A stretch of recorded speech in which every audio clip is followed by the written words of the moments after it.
So the typical Warhorn is a sound with a pitch bend that sounds like it's far away. We're gonna achieve this by using pitch modulation, reverb, and a low pass filter. So we're gonna start with the pitch modulation on a sine wave just to get the basic pitch movement going, and then we can change the sound afterwards. So I'm gonna use LFO1 and put this as usual on our global voice transpose. Let's set this to a moderate amount. And now we can draw in the shape of the envelope. Let's set this to envelope mode, at least 1 bar long. So the shape is probably gonna look something like this. Maybe make these 2 bars long. And now we can activate our second and third oscillator. We are gonna pitch the first oscillator down 1 octave, and we are gonna use one of these oscillators to create some width. Let's just use the unison on this one and maybe turn the detune down a bit. Currently it sounds like this. In order to make it sound like it's far away, we're gonna cut the highs. So let's just use filter 1 and send all oscillators to this filter. So currently it sounds like this.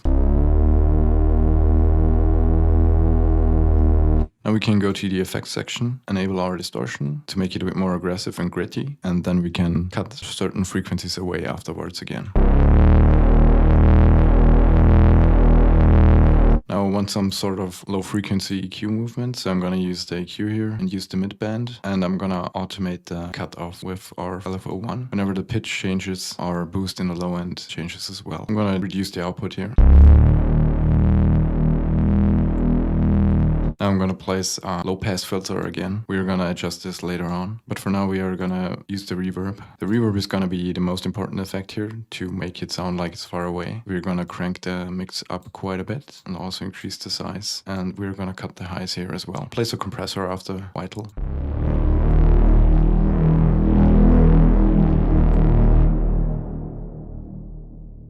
Now typically you want to play this at a higher pitch, so let's try it 1 octave higher.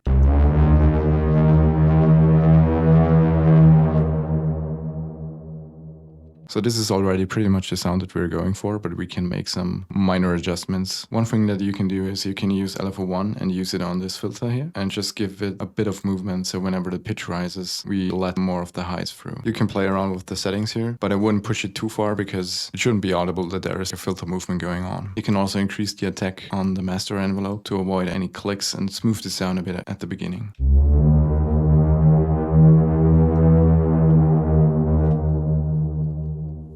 You can also use a second LFO and put it on the cutoff of this filter here. If you draw in a shape like this, you can actually control how much of the sound is going through at the end.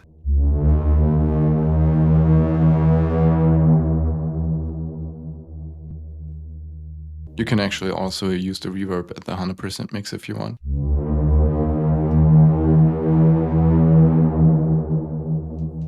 And to further shape the sound, you can actually just apply some EQ, compression, and limiting at the end.